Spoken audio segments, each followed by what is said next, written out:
Hello, our esteemed viewers and everyone who subscribes to this page, and you've chosen again to be part of the making. Welcome to the Checkmate 256, and I'm here as usual with my friend Nicholas. How are you, sir? Very good, and welcome our dear viewers. Thank you so much for subscribing to the channel, watching the videos. Some of you have been giving views in the comments. Please keep it up. We're delighted to share views and talk through the topics that have gone around in the week. Yes, so in this podcast, we summarize for you the news that have been making the headlines in Uganda and all around, each story that matters, and we give you perspective on what it means for you, for your family, for the nation, and the days to come. We have a lot of stories. A lot happened in 256. And if you haven't been following, we got you covered. We are talking about the nomination of the members of parliament candidates for next year's early election. There's a lot of controversy that will break down on what happened and what did not happen. Yes, of course. And that has been the top story for the week. The nominations are now closed. But also talk about the accident that claimed many lives of Ugandans for vehicles involved in a spot in Kiryandongo involving a Nile Star bus, a Toyota, a Tata, a SAF, and another bus. We'll talk about it and talk about the general road carnage in Uganda. We'll give you the accident report of Uganda and why we think it's a cause to worry, telling you that accidents kill more people than malaria does in Uganda. We'll break that down for you. We're also talking about military involvement in politics, with special focus to Lieutenant General Charles Okidi, the head of the Air Force, who was openly decampaigning one of the opposition candidates in Uganda. Will tell you who and what it means and the general outlook of an independent military that we are pushing for. Yeah, and not just that, overview of all the security people that have been partisan. We had a lady in Massacre campaigning for one of the presidential candidates, and so many more that have not campaigned but participated and not been true to the neutrality that they swear that should be basic. That should be, yes. We'll also tell you the story about extension of homes by URA, the migration from the tower to renting again with one of Sudhir Pairia's buildings, and we'll break down the story for you and why it made news.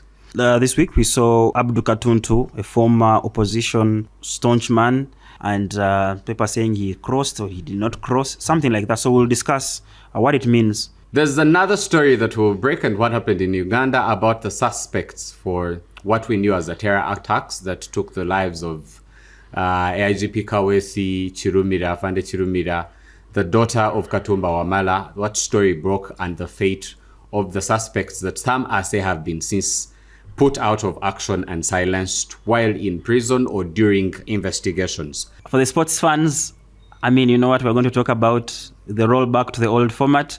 I think we can celebrate that we have a small victory over Magogo.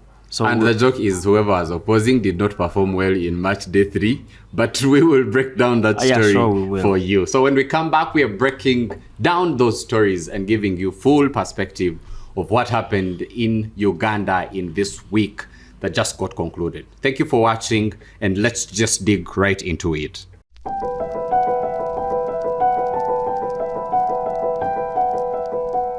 The story of the unopposed big 3. Yes. I think let's start it from the unopposed. From the unopposed, there's so many unopposed. I've seen so many candidates. I saw Emmanuel Dombo running that whole series and celebrating. There are so many unopposed people. And that is where you asked me sometime here that if there's something NUP would do, and I told you it's national appeal. Let's have a national appeal. Let's have a candidate in Chiruhura, let's have a candidate in the north, let's have candidates everywhere. It's really embarrassing, to have places that have absolutely no candidate. That means that we have zero reach. We have failed in a constituency. Nicholas, what you're denying the eyes is this concept. If look at figures like Emmanuel Dombo, look at figures like Obua, look at figures like Among and etc. Where you're not being fair to NUP on the national reach is that in the discussion of commercialization of politics, these people have the biggest wealth in the areas that they come from. That's true. With no explanation of where that money comes from. That any chance for someone to raise face will not make sense to the electorate, because the electorate is not listening to ideas, it's not looking for a leader, it's influenced by who has the deep pockets, especially in those areas that you are talking about. I understand you, Harold, but you see, candidature or offering yourself to leadership is not tied. It has a strong relationship now to how deep your pockets are. That going through has a strong relationship with how deep your pockets are. But offering yourself for leadership, is the first thing. And he talked about Loso, and I like his ideas. I like his ideas because people are just voting who has given me 10K, who has given me 5K. I was seeing this gentleman, Twaha Kagabo, Honorable. One of they posted him recently on something, and he was saying that there's a lady that he took through a surgery of like 6 million. I think it was growing something around this area of 6 million. And he's seeing on voting day, she votes the opponent. And then she comes, it says, Sonyiwa, mutona adampado mutwaro watano, abada jakunda babubi nga siri moraini ye, na efinze nkuina ori wange ground. Very funny, but you understand. I get where you're coming from. Then, let me also give you another story. But also on that very point. From your area, from the area that we all share. Let's talk about Shema municipality.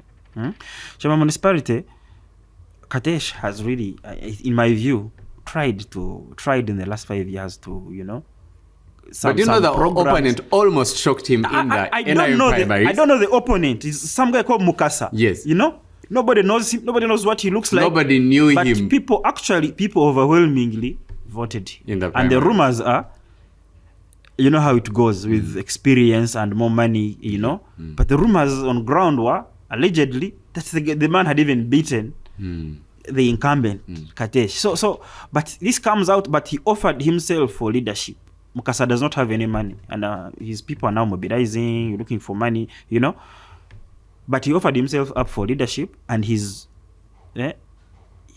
almost... You see, there are many things that confuse me about... breaking the... Okay, I try to break down every election story in Uganda. And on that very point, and to the party that I sympathize most with, ANT, that did not have... I think it had one MP in parliament, or none, in this current... Not sure they had. But... to break it down for you, one of their biggest chances of coming to parliament was Gerald Karuhanga, Tungamo municipality. Yes, who according to the last election was unfairly rigged out. Different sources say that. Now, this is a spokesperson of a party where Ugandans can have hope that this would offer sober leadership. But Gerald Karuhanga got nominated as an independent candidate in Intungamo municipality. Yes. He is the party spokesperson, the party that does not have someone in parliament. Asked why, I think I saw Honorable Winnie Chiza, trying to explain that and saying that the sponsors of that person said they would sponsor him if he stood as an independent. But what are you trying to represent? For the look, for the ego eye of an area like Ntungamo, that is Bahororo, Banyankode, that's where the First Lady comes from, with strongholds for the NRM and some shocks. But someone fears that if they see ANT on my poster, I might not be of a bigger appeal than for them to look at me as Gerald Karuhanga, son of the land. Son of this, and it's easier for me to win. So if you're talking about national reach, there are those examples that tell of sometimes the ground is that funny. Exactly, but you see, and what is the role of a party? That is to these problems that we are presenting, the party must find strategies of how to overcome them. That's as simple. Anything that must grow must, and especially in this kind of environment, you must grow against all odds. Was Honorable Taiwa, Honorable Anita, Honorable Dombo, were they lucky or they were strategic? I don't know about Honorable Dombo, but I think they were brutal. They were brutal, at least for the stories that we have heard. And I wanted to come to a story, from the stories that we have had, really, this is another level. And you see, these people don't understand. I don't know if they sit down and understand the kind of thing that they are doing and the implications. Because this is exactly what was happening in 1980 election. This is 1980, gerrymandering. People are blocked. By election day, I think UPC had like, I don't know how many unopposed candidates. They were in double figures that UPC had before, And DP was limping. In his book, Martin Alike, The Bell is Ringing, he said he had won an election in his constituency. So those days there were no news, nothing. So they won, he was declared, they held a mini party. He's driving back to Kampala. When he reaches, I think around Chiliandongo, those areas. I heard the story. That his opponent had won. His opponent had won. After the celebrations, so we have gone back to Paul Mwanga's election. We have gone back to the very reasons that took the very young reasons man to the bush. That took these guys to the bush. We have gone full circle. Otherwise, Anita Among, honestly speaking, first of all, she's rich. She's influential. She would easily, and she has done some things for her community. At least, like Museveni said, some of these people, when they, run away with something, allegedly, they invest it here. No one would be shocked that. So she would win. No one would be shocked that Anita has won the election. Yes, and you see, for Museveni, and this is why I am starting to buy the idea that post-Museveni era is going to be rather hard. So sometimes when I see what is supposed to be the new crop, because Anita is supposed to represent the new crop. She's young, she's energetic, she's strategic. She should be able to... You guys make the definition of young very amorphous. No. I think it's in comparison with our president, but yes, young is young. In comparison to... She's in her prime. In comparison, you would say that she will... she still has some time of relevance. Yes. She will live long after Museveni has maybe gone. And you've reminded me of something. Talk about what we are discussing right now in comparison of the vacuum that is in Kenya right now. It was actually as a result of these very seeds. Because in a matter where the Gen Zs are rising to say Ruto can't be our next president, when you ask them who is the alternative, it's very hard to raise names, because they will, even for the Luo, even for ODM that is now splitting up, people are saying, Baba said we should have a candidate, and others are saying, you know what, he had started to have meetings with. They can't even look at faces like Babu because of how they built their political career.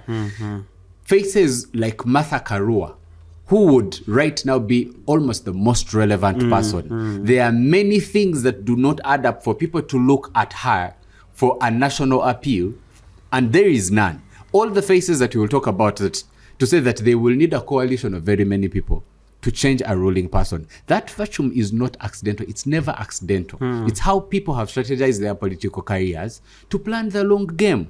Even the things that they're talking about Baba right now, of which person did he raise up to say, you know what, I am not leaving the country in the places that we found it. It's very dangerous. We have that very problem, and we will act shocked when we are reaping the fruits of that. Of our own making. Because what happened in Bukedea is really brutal. From the other first three ladies being put out to now the opponent that Noop had, nobody knows where she is, to how Anita Among was and her NRM cronies were nominated, and then network disappeared. Some people were locked out. What is she doing all this for? And where is she learning this kind of thing? Museveni, their leader, at least, he has of course he has a way of suppression, but it's not overt to a level of, say, let me lock out Bobby Wine from, So why are they getting this president? Let me lock out Bobby Wine from this from this race and run with Nanda Ramafabi and whoever, Kasivante and who, So to reach a level, Harold, and I want to discuss this in terms of power abuse, to reach a level where you influence from the nomination process, court processes, police, because these people are stopped out of the office. These are public offices. Nomination day, you give someone time. You say you nominated at midday. But police was stopping them like, in the road those days, you don't even... I mean, come on, why? Anita Among would win. And let me tell you, same with Nabanja. I was shocked about Thomas Tayebwa. He has always been a cool-headed person that I've always thought is different. But when I saw the Noop boy, a small boy who was not even going to garner maybe 500 votes in the constituency, but he was blocked from standing. So you keep asking myself, what is it with portraying yourself against all wrongdoings as I am unopposed? You know, if Anita Among, you know, by any accident lands on any sort of power, you're looking at Idi Amin Mama II. Unfortunately, we do not have leadership by accident, and I hope we won't see those days in terms of a relief of Idi Amin. But we switch to a sad story where, and for our viewers, this is a sad one, where 63 Ugandans lost their lives and others are still battling injuries in hospitals, where 4 vehicles on the Gulu highway around Chiriandongo were involved in an accident. And as I've said, it claimed 63 lives. They had 2 bus companies and I think 2 private vehicles, and one belonging to Nilestar and the other one belonging to, I think, Planet Limited. Yes, Planet Company Limited. But while it's sad, and we are discussing 2 angles on that, to put it into perspective, Uganda every year loses around 5,100 accident victims. To put it into perspective, Nicholas, we lose a full taxi of people to accidents every day. 14 people. 14 people. 14 families cry over a dead person arising from accidents. If we break it down to accidents related to borders, it consumes 3/4 of those accidents. And then overspeeding and road indiscipline, the rest. We can talk about that all day. That keeps happening. And for a country that was very passionate about fighting polio, you remember the adverts of kicking polio out of Uganda, to HIV, to malaria, etc. We have a monster that is taking Ugandans with no or little attention. And it's like we are firefighting. It's after these accidents happen that the minister will say, you know what, we need to haste the process that we're talking about of the regulations that had been suspended because of the issues we've talked about here before. But then also the president issues a statement and said, sorry for the loss. In fact, for every family that has lost a loved one, we'll give them 5 million. Full stop, and we move on to other stories. No, that's not full stop. I think usually after these things, Ugandans are strongly cautioned. Strongly. There is always a strong caution. To be... There is a strong appeal that we are appealing strongly to Ugandans to be vigilant on the road. And that is... It appears in police statements, ministry statements, the president, and even think the first lady also did a statement. But are we... I don't know what... Are we fighting a dragon with a fork? I think there are many angles to look at the problem of road carnage in Uganda. So, but those campaigns, and you can summarize them, we had speed governors, we had Kawunyemu, we had the limits and then the checking of the drivers and sobriety tests and etc. And then also the constant, there was a periodic mechanical check for the vehicles, which came in later but has not been sustained. That's what we are discussing, whether it's enough. We can talk about how much they bribe police officers on that road. Yes. But the biggest from transporters and everything is influence. You see, most of these policies are actually really good policies, but the reason they keep failing is same with the transport sector, taxis, in public transport in the city, borders, everything. All those good policies that are put forward to decongest the city, to make transport more organized. Self-seekers, the politicians, the influence peddlers who are stakeholders in those sectors are the ones that keep coming to weaken. They either own those companies or they are buying political capital. Yes, and either they have stakes in some of these definitely. companies, some of these buses, some of these, they have stakes there, and they don't want to see their stakes do what? They want to make a profit. They don't care about no speed governor, what a bus to run to Mbarara, run back here. They don't care about if the driver says I can do it, then they can do it, you see? So most of the things, and that's why I think we have not gotten time to discuss. We shall discuss the manifestos. We should get it maybe in next podcasts. We shall get We've been breaking down a little bit, but I think we should dedicate a whole podcast to breaking down. I will show you how some things in the manifestos look impossible because of these people that have stood there to say, no, this is where we profit from.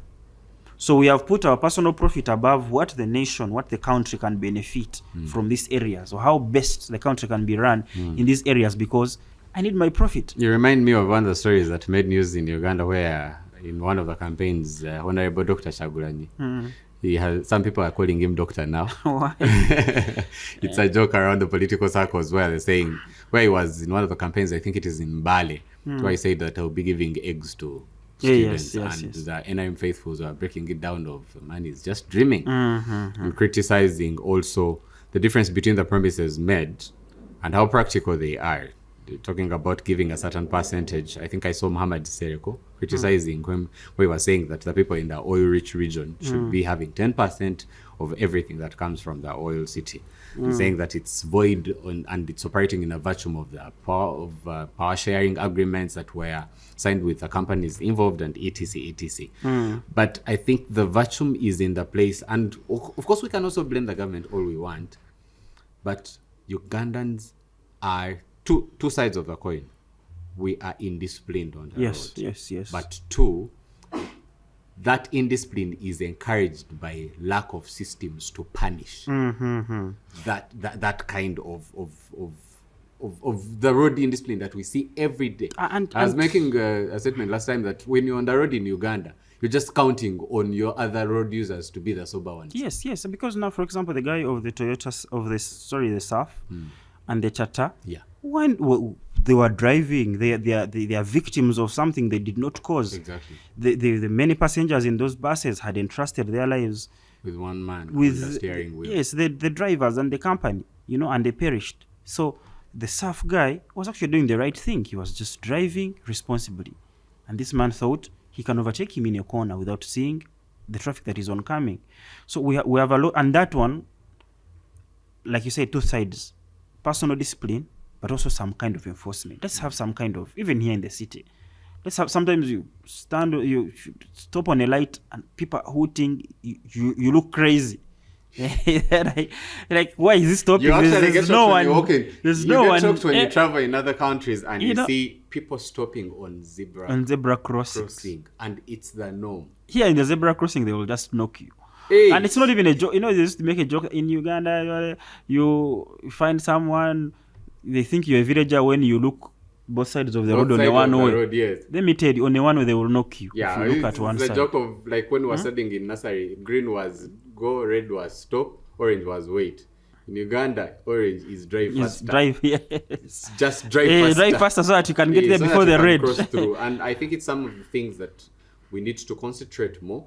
And whilst every attempt, and this is where I have a problem for me, Nicholas, every attempt by the government to make a policy that would help its people is frustrated by politics. Yes. Because you can imagine the APS that we were talking about. That's such a good thing that should be done normally. Yes. To solve a problem, then boom, it's political. You're giving it to a company that has issues. Then there are other people that had bidded. Then there's this one complaining. Then because it's exorbitant. It's exorbitant. Then because you said, you know what, if we make the speed limit 50, which is for most of the cities, we will not get very many people in fines. So we will not recover our money in these 11 years. So let's make it 30 so that we can get more people. Why are we politicizing social solutions? And the other thing, Harold, about politicizing these things is the problem is that most of these laws and rules and enforcements are made for the people, not for the leaders. That for you cannot drive on a one-way, but this man in a UG number plate, what? Recently, someone, I don't know, here, if anyone, any person really can get a convoy, And that is my shock. You don't even know who this kind of person is. With very Someone many almost with power. almost That's knocked dangerous. almost knocked me. They knocked my side mirror. You know, I was even really trying to enter a pavement. You know, and they came to avoid being knocked. They came zooming like this. You know, those lead drivers. You know, and before you know it, they knocked my mirror. And you're wondering, this enforcement and these good laws and you see that EPS thing. Do you think that these convoys, our leaders and whatever, would have gone on 30?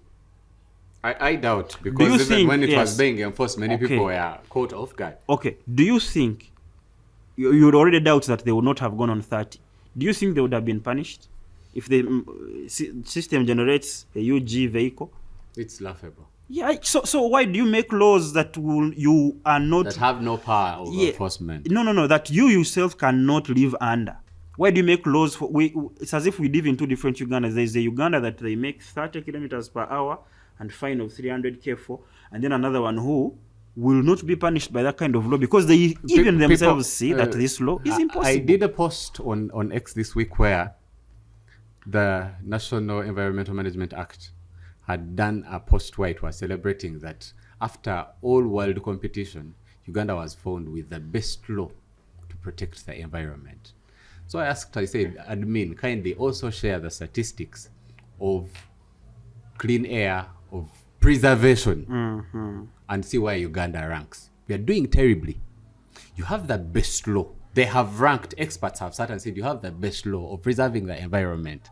They now switch the coin and say... In theoretical form. Yes. Now switch the coin and say, how is that law performing?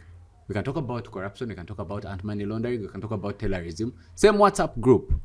We have, I think, Kampala now has, in the worst areas in Africa, I think it's among the top 3.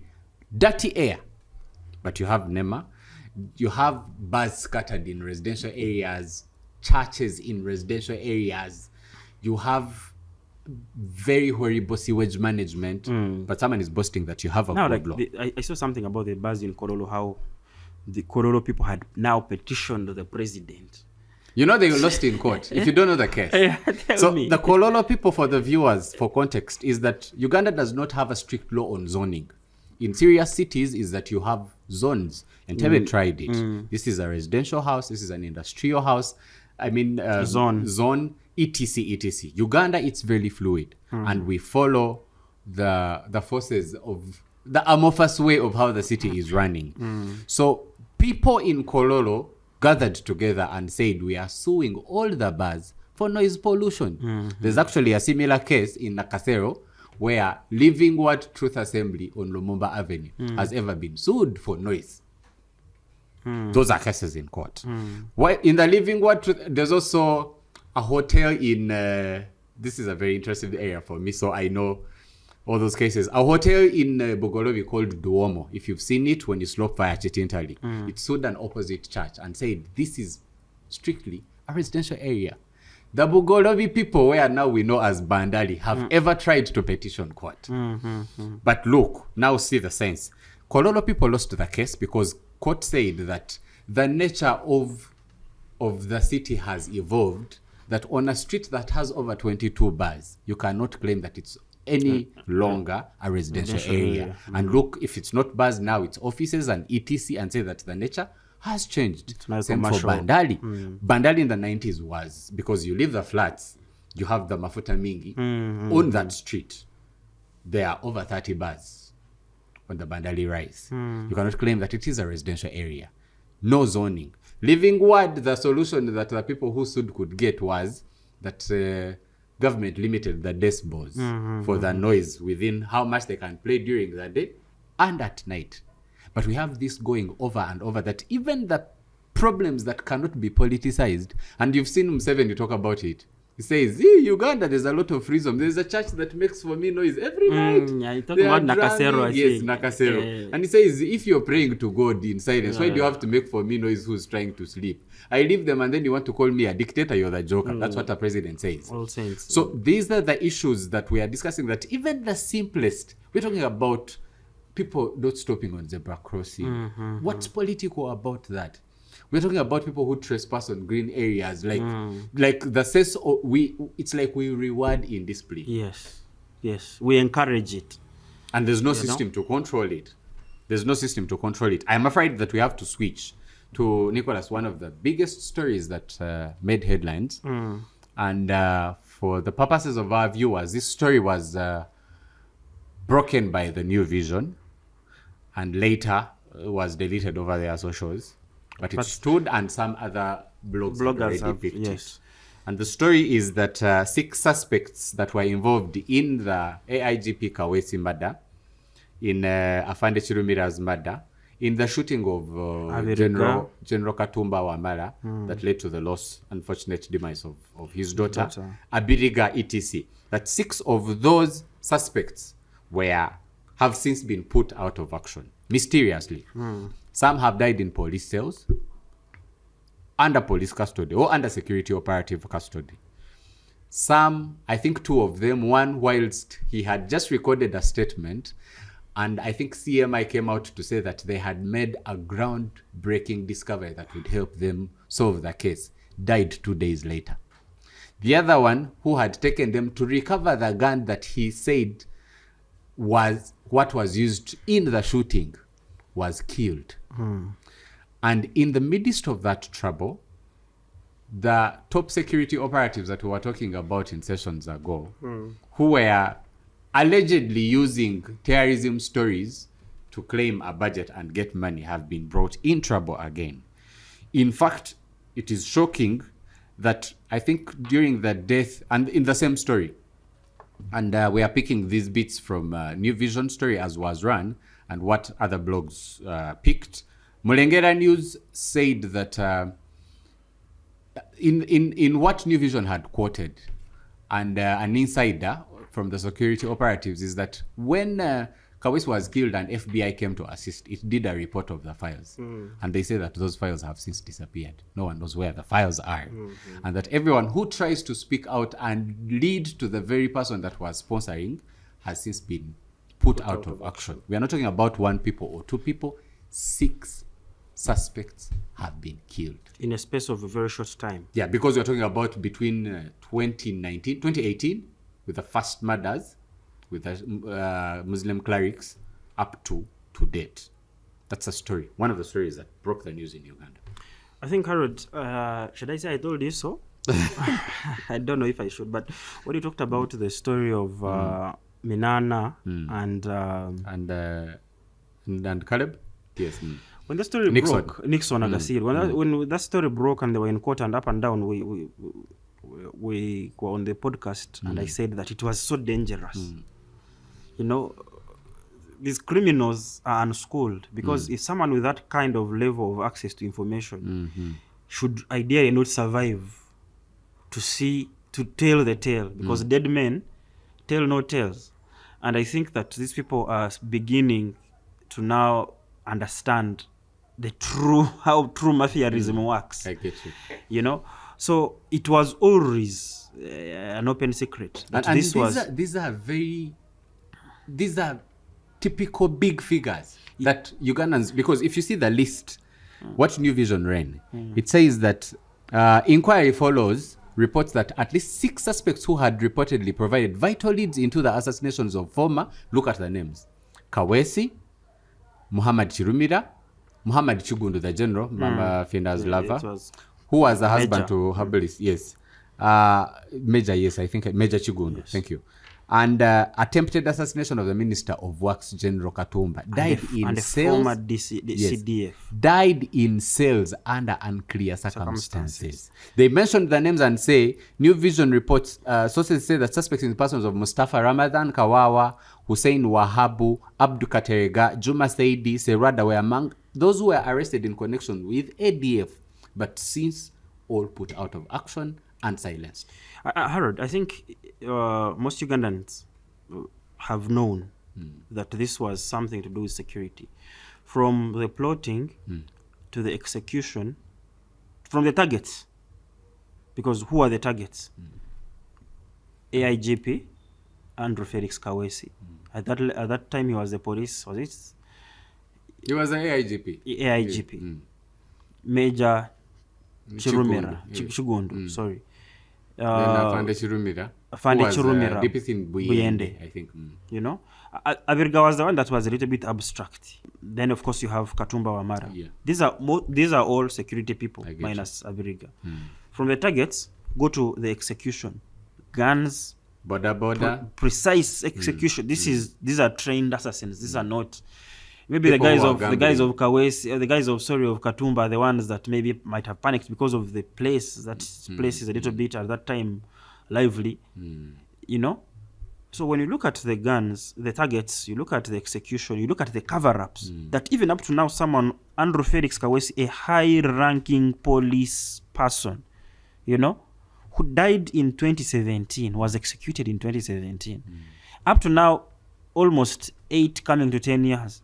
No leads, no nothing. Nicholas, the leads have been there, but they are saying they are silent. So exactly. So when you look at those things critically, you can see that there is a force, there is a hand, you know, and I hope honestly that General MK can continue these inquiries aggressively. Can maybe go back to the FBI and get a copy of the report. Can continue to discover these people, because these people are actually murderers, you know. And every time, I keep telling you, you keep refusing. Every time these stories come up, every time these things go around, I keep telling you that the man that was in charge in 2017, 2018 must be culpable. It bothers you that he's working. It bothers me a lot that he's working, but allegedly, I am telling you, there must have been a hand. I am telling you that there must have been a hand. But also, if these people, these were Ugandans, these were useful people, these were husbands, these were sons, these were fathers. These families that need answers. Yes. No. This man lost his daughter, you know, in just that kind of circus. You know, these answers. What do you think? What do you think goes through General Katumba Wamala's mind reading these stories? If you don't, General Katumba Wamala, I believe, might have. There's something you can't prove. He knows the truth that can't be substantiated. He has nothing to do about it. He has nothing to do about it. Be probably above his pay grade, you know.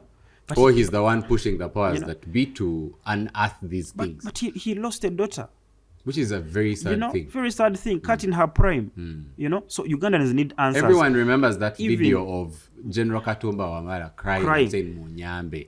Even the fact that if the people that if Kawesi can be killed and people get away with it, Chirumira, police people, AIGP, former CDF's daughter, about us citizens, where is the security? Are we safe?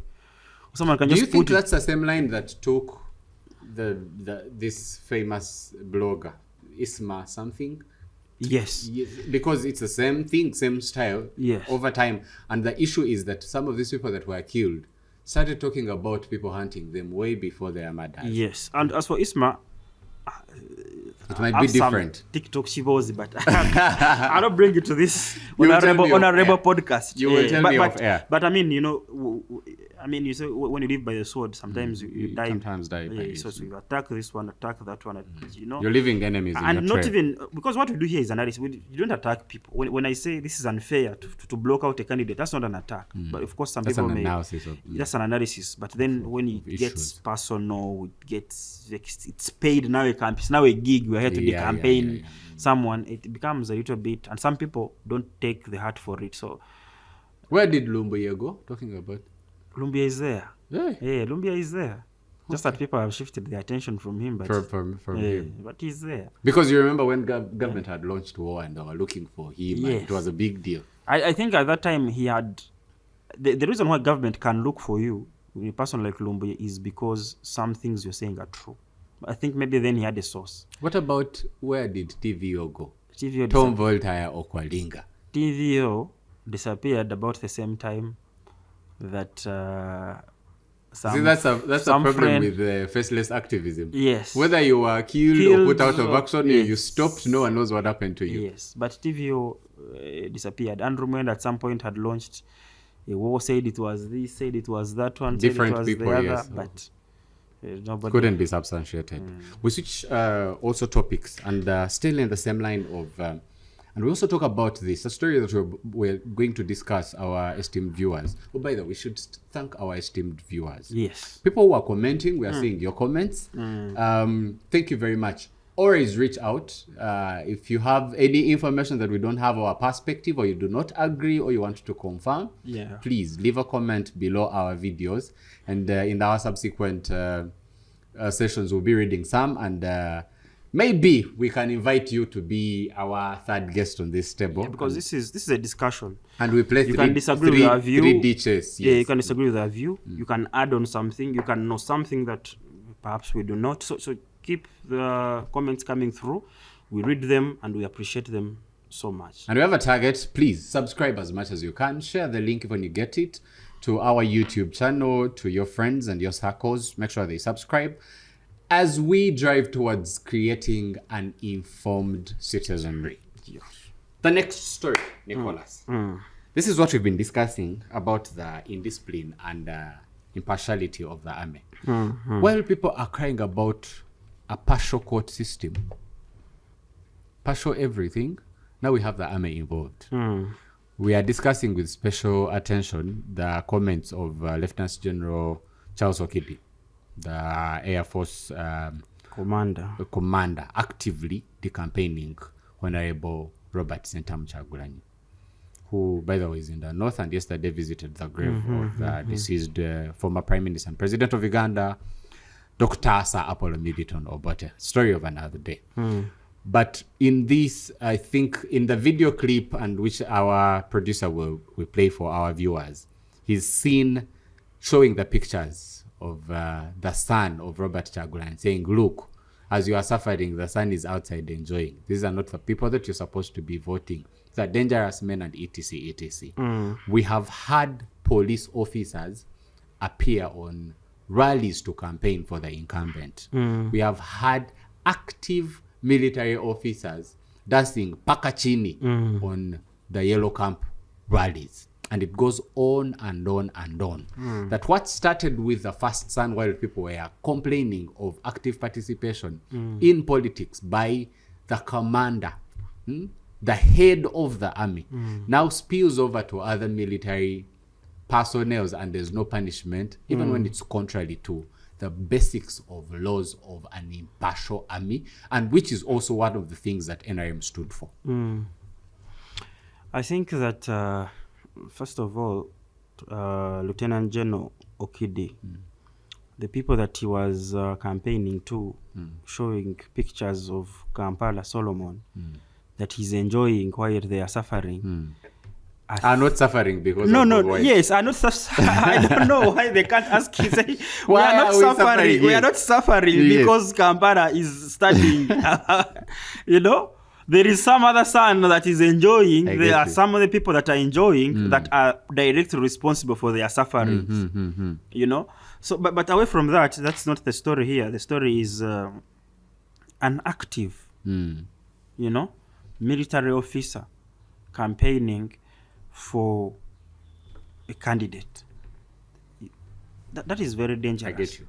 Let me tell you a small story. In 1980, after the Wakombozi came from Tanzania and expelled Amin and had those series of short governments up to the election, it was very clear to UPM and to Museveni that even if miraculously by any miracle, they won that election in 1980. They were not going to be. They were never going, first of all, to be announced as the winners.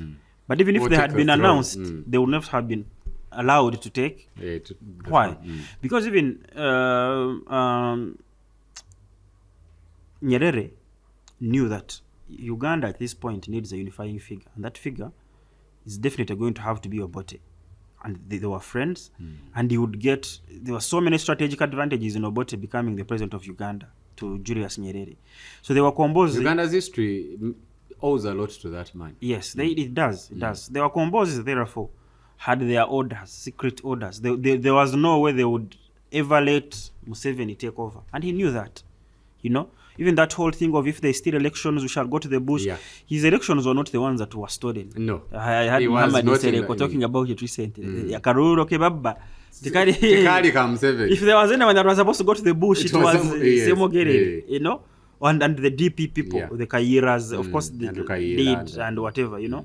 It was not UPM, which had one MP and a very small Katumba Oye percentage in the 1980 elections. So at that time, it was Museveni and Crispus Chiyonga. Yes.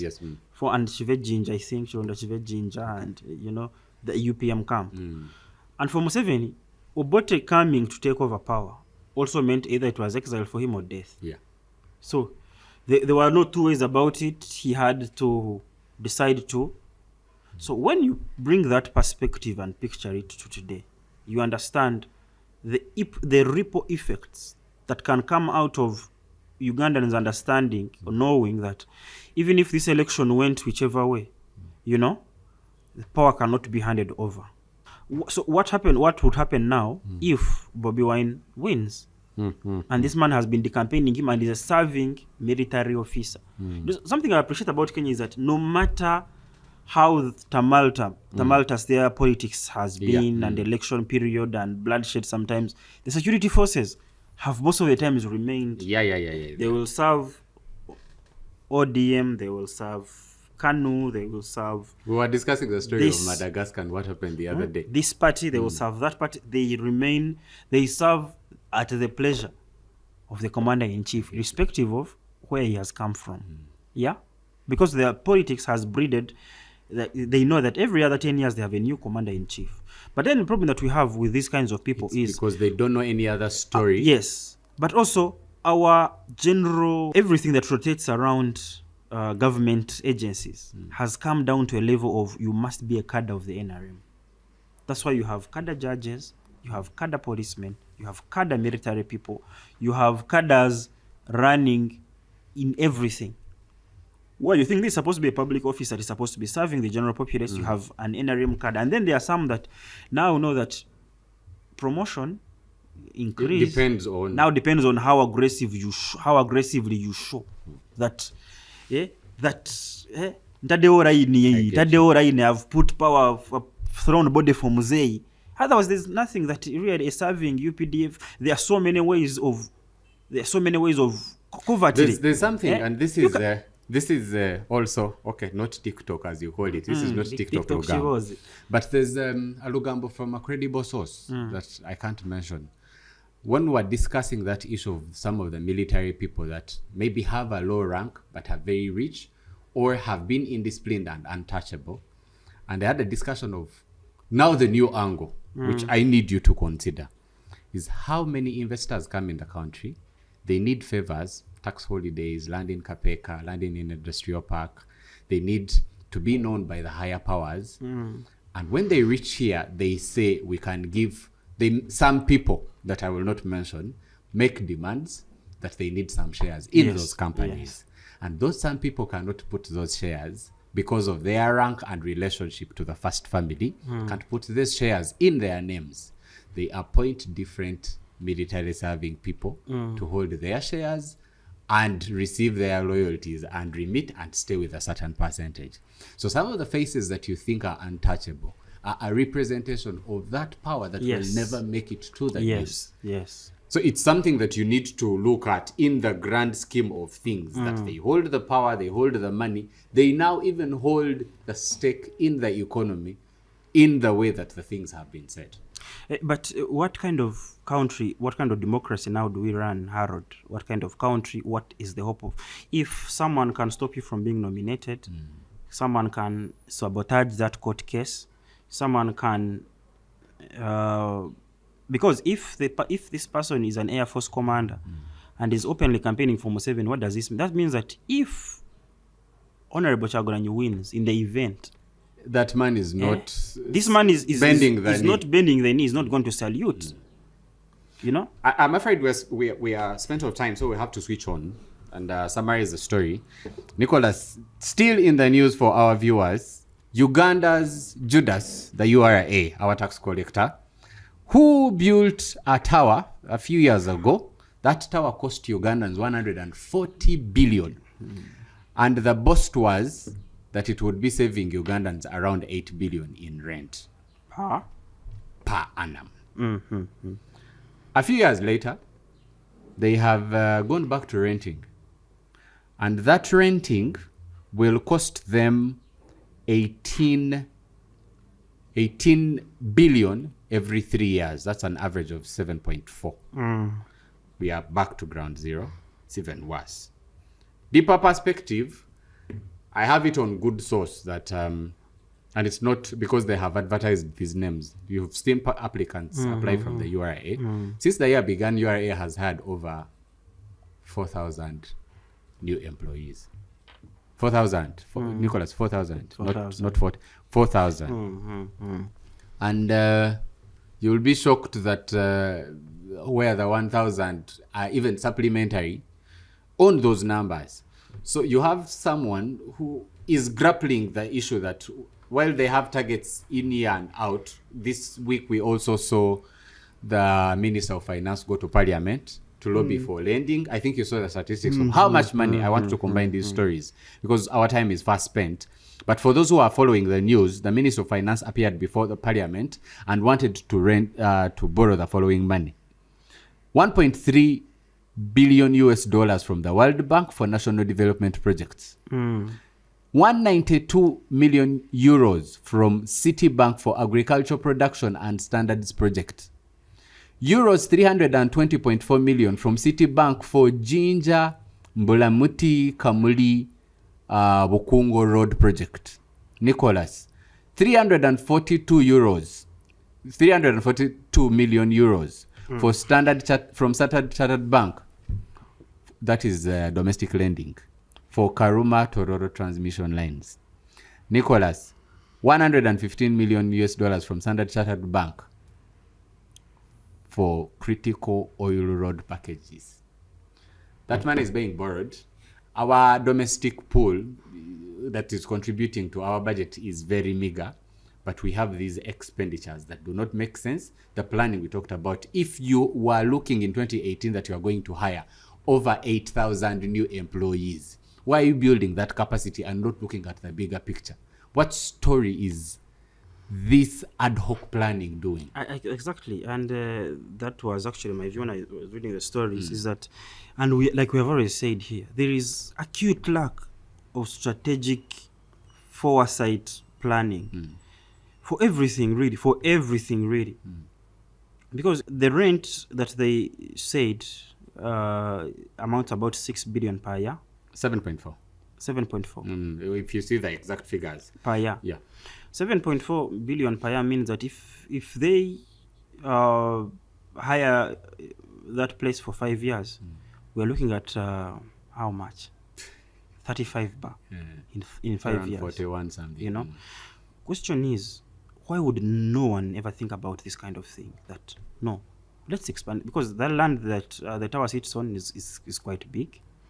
This is URA, they can already get another land and build something else. You know, someone should have been able to see then that the demands, maybe the economy is, maybe the demands are now higher. Maybe we will expand like this. You know, most times that's how the private sector plans, because you can see that what are we targeting? We are targeting to get into this space.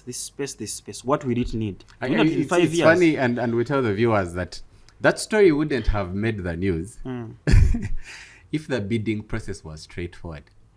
The story broke the news because one of the people who had bidded thought that had been unfairly played. So they did appeal to the tribunal. The Uganda Revenue was sued for how it handled the process, and that person who sued was TWED, who was also interested in hosting URA.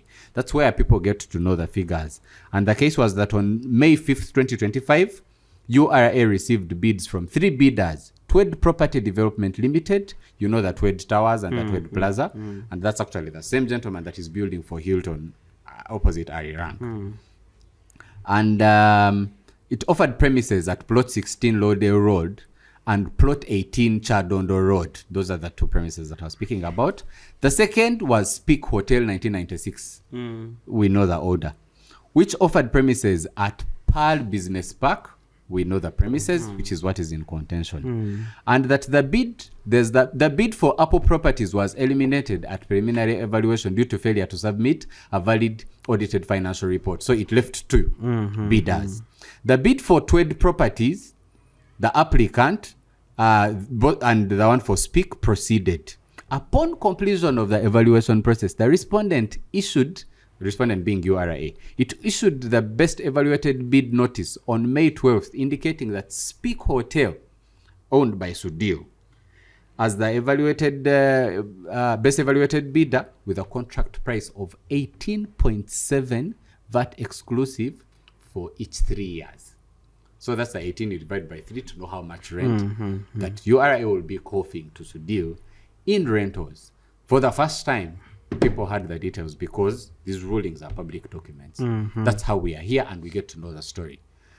I think definitely it's not a secret that there is something going on with Sudhir and government. And if I may, after they played him on Crane Bank, he's trying to make the empire survive and has to be in bed with government again. If I may reiterate the words of Honorable Semuju, this was when the budget, I think, was being read in 2023, and he was breaking down how much money had gone to Sudhir goes to Sudhir. Yes, and he said that Gender Ministry was paying then 450 million per month, ICT 320, Gender 250, Anti-Corruption Court 180, Ministry of East African Affairs 280, Equal Opportunities Commission 86, Internal Affairs 60, Parliament 860 at Kingdom, Presidential Advisors also at Kingdom 66, URA 300 million for some warehouse on Kampala Road,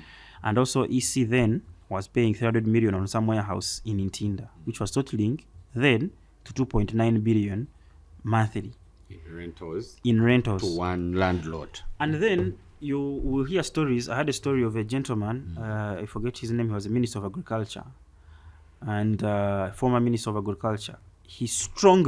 There were forces that wanted to shift the Agriculture Ministry from Entebbe and bring it to a rented space here in Kampala. And he strongly stood his ground and said no. And he was dropped from the next cabinet. And people suspect that was because he fought a protracted war and said, no, we have a home here. This is let the ministry stay here. But the mafias wanted that ministry to be shifted so that it can come and start to pay rent. And maybe get commissions. Yeah, of course. I mean, there's no one who's going to push for that kind of thing without expecting something back. So when you hear those stories, you ask yourself, what is it with Sudhir, and is he lucky? Is he the most valid? He's the landlord, so when they are looking for space, it's his property that is available. So the questions linger, and our viewers really can paint the picture themselves with that kind of information. But URA should have been able to foresee.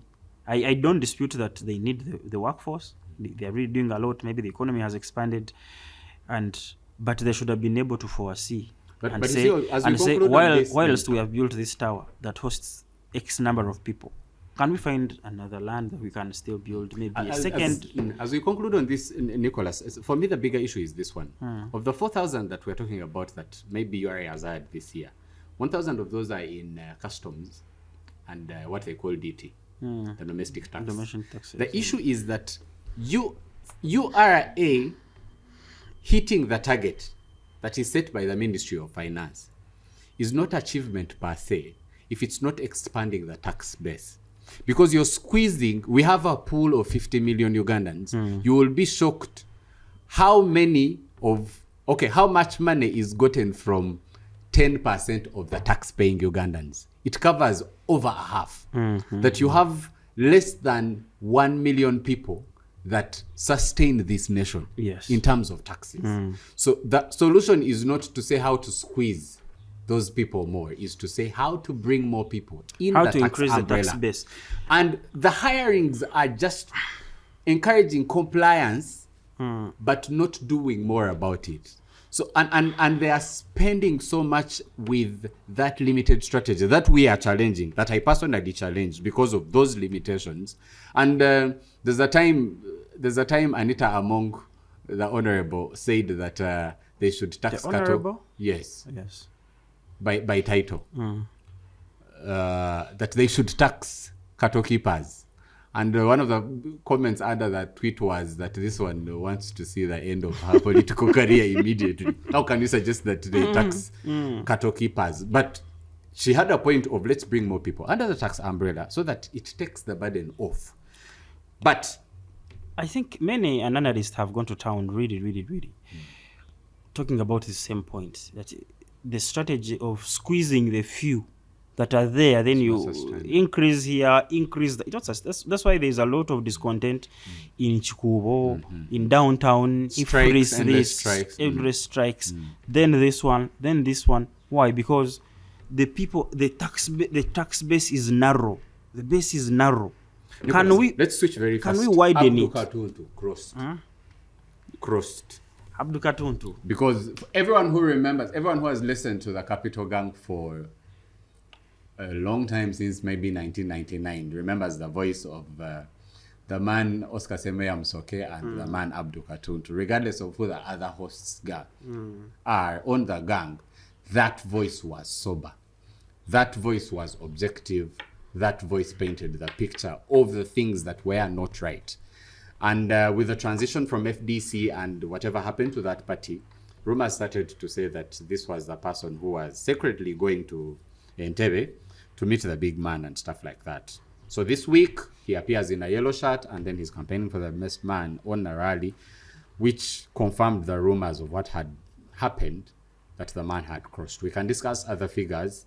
We talked about Asuman Basalirwa. We saw the Bobby Wine, while he was campaigning in his area, said that the man had betrayed them, even when he had campaigned for him and had since crossed camps. We can talk about that.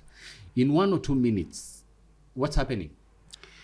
Abdul Katuntu represents, I think, what we had talked about of people that became tired of the struggle. Not the betrayal of the elite force. They got tired, they said. Yes, they said we have fought for long. This has been a protracted war, you know. I wish at that time I would tell you about Napoleon and fighting battles, but because we don't have time, let me just get straight to the point. I think the downfall of FDC contributed a lot to the people. The fatigue.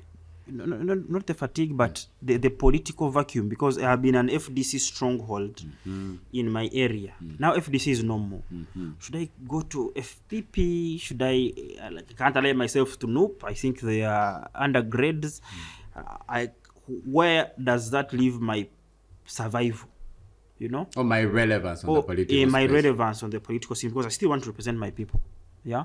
So and of course, I mean, Ugandans, we don't have a lot of our politics are not politics of ideas.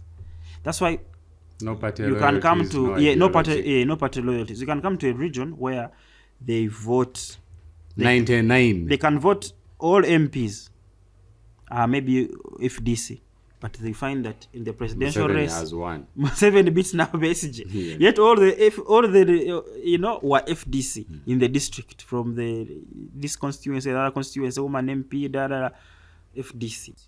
Checkmate 256. That's it. That we had for you this week.